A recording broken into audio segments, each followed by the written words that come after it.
Stand by. We're live. Hi everyone, I'm Ashley Burnett. I'm back in the studio today. I talked a little bit earlier about the fact that NQC is in town. There's an awful lot going on here in Pigeon Forge. But so happy to be back in the studio. I have a great panel of guests today. I just can't say enough good things about them. We're going to have a lot of fun. But my next guest is going to be Paul Danis with Live It. I'm going to tell you more about Paul in a few minutes. But let me tell you, I honestly believe we live in one of the best communities in the entire world.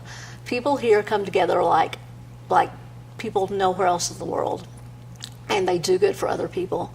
And I'm really excited to get to have the next segment on, because I think you're going to see some of that in this segment. I love Sevier County, and one of the reasons that I love it so much is that people help people in need. So you're not going to want to miss this segment. Hang with me just a second. Bob, go ahead and roll intro.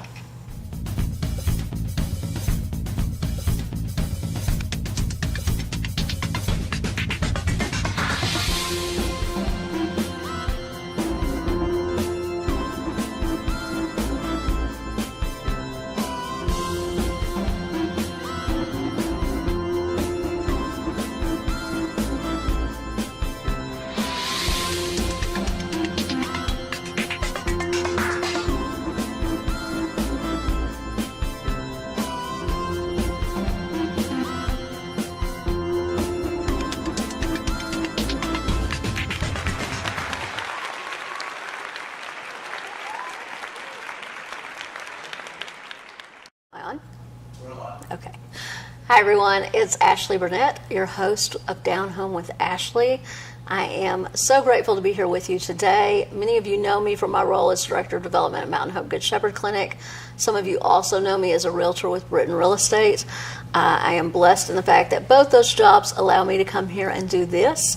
And what I get to do is I get to introduce you to some amazing people who live and work in this county. And Paul Danis is definitely one of those people. It's good to have you here, Paul. Thank you so much, Ashley, for having me. All right, so Paul is with Live It, and I know many of you know the thrift store. I think we've all been in there. It's great to rummage around and find some cool buys. But there's an awful lot more to Live It than the thrift store. Paul, tell us about what's going on at Live It. Yes, well, thank you. Well, yeah, you're right. There's a lot of folks that when we say Live It, they think of the thrift store. Live It's a little over 8 years old, started here in Sevier County. And I agree with you completely. This is a great place to live and work, and the people here are just amazing.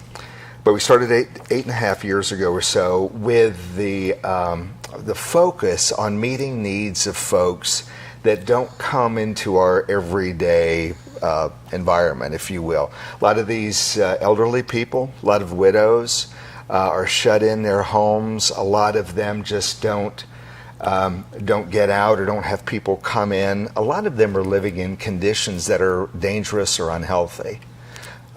Mold, floors falling in, the roofs leaking, very low income, and very few resources. And unfortunately, those kinds of situations are very often out of sight, out of mind for those of us who are living and working here every day. They really are. And we talk about folks. When we drive to our works, oftentimes we're driving right by dozens of these folks just off the beaten path.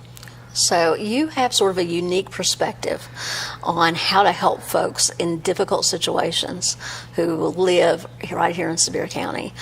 Tell us a little bit more about how Live It tackles these tasks. Well, you know, it's interesting when you start doing things, when you go into homes and you start doing things for free, fixing up homes for free, that starts to get attention, and then your phone starts ringing a lot. So we have a long list of people who have needs in our community. So Live It really started with finding those needs, and then going to primarily the churches, because there's a lot of churches in our community, probably about 198, 200 churches. Just dotted all around the landscape. And so they have a call to take care of the widow and the orphan and to love their neighbor. So, but we've worked a lot with businesses. We've worked a lot with real estate companies. We've worked a lot with banks who want to get out into the community and help people. But then probably one of the most important things is we can go and fix somebody's house. We can stop the leak in their roof, or the plumbing works now, and then leave and still leave them lonely and isolated. Which is a whole nother set of problems. It's a whole nother set of problems, and that leads to health issues and sometimes mental issues.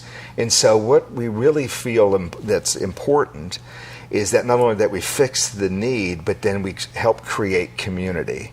So what we do is we ask those church volunteers or business volunteers to start develop a relationship with these folks, almost kind of like adopt them. Mm-hmm. And therefore, they have someone in their life now. So if something does happen, that they can call somebody, or they have a network of people who care about them. I think it's an amazing thing that you guys are doing. All right, so Live It is no longer right here, downtown Sevierville, but you do have a new building that's opened up in Seymour, correct? We do, right off Chapman and Highway. You are bringing this idea of pulling in community to that space. So tell us something about that. Yes. Well, we have operated a thrift store since 2012. The ministry actually started in 2010. But the thing about a thrift store is people come, they buy stuff, and then they leave. And we really wanted to create community, not just with the folks that we help, but the folks that go to help. Because what happens if we started to bring churches together on projects, and people had a place to meet up and so forth. So we had resisted for a while about opening up like a coffee house or whatever. But then it became very evident, especially with the younger people, that these are places that people like to go and connect. We'll have somebody come and buy something at a thrift store, they'll be there 20 minutes. Somebody gets a cup of coffee and sits down with a friend, and they could be there for 2 hours, especially if you have free Wi-Fi. Free Wi-Fi is a great thing. Oh yeah, you have to have that. So we've taken 2,000 square feet of our building, we have a 10,000 square foot building, and we're going to turn that into the Bridge, which is a coffee and community, a place for people to come, to connect, to talk about the needs, or just talk about life in general. And there'll be plenty of opportunity there while you're there to see some of the places where we can serve in the community. So that's a great opportunity. Yeah. Like the clinic, you know? Yeah. So Paul and I were talking a little bit earlier about my work at Mountain Hope and how it sort of dovetails with his work with the churches in this community when they go out to help rebuild. So I know I've seen Facebook posts where people are in really dire situations, and Live It's looking for folks all the time who can pick up a hammer, or maybe paint something, and make someone's life a little more livable.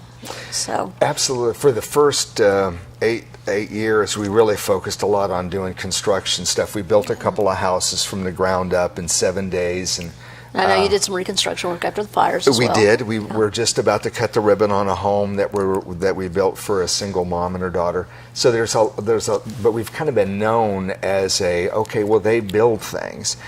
What's happened is that's left a whole section of our community out, people like myself who really can't wield a hammer very well, to serve. And so we have now opportunities, since connecting with the senior center and the community. There are people who just need to be visited, people who need to be prayed for, who just want somebody to come in and spend an hour talking about God and connecting with them. And I think sometimes it's as simple as just a phone call. Very much so. Or a card. Yes. It means an awful lot for someone who doesn't have visitors very regularly to get some mail or to hear a voice on the other end of the line. We can all do something, and it doesn't take a lot of time. We can really make a great impact with an hour a week. It's a very small commitment. It reaps very big rewards. So, Paul, if folks are interested in getting involved with Live It, maybe with their entire church or maybe just as an individual, how can they reach out to you? Well, there's 3 primary ways. The easiest, probably the website. Everyone knows that. You can go to helpliveit.org. Okay, so that's the website. I'm going to give my personal cell phone out, so I would love to talk write to this anybody. down. This one's directly to my hip here. That's 865 604-4087. Okay. So you can contact me. I'll try to clear out my voicemail so that's available if I can't take you directly. And then, of course, you can always come into the thrift store. The staff there has applications for if somebody wants to fill out an application. And yeah, we'd love to work with you and the churches. We really have because that can make such an impact if we get all the churches. It really can. Yeah. And there's so much that a small group can do in an hour. Yes. When an individual, it might take days. Yeah. So anyway, no matter what your talents are, this is a great place for you to jump in and help. And I've said it many, many times, and you're going to hear me say it again. Find a cause you believe in. Do something good to contribute to the community. This is another great way to do it. So thank you for joining me today, Paul. Absolutely. Some of you will reach out to him, and I just appreciate your ministry. Thank you so much. Thank you so much for having me in today. All right. Appreciate you. Thank you all for joining me. I look forward to seeing you back here very, very soon. Take care.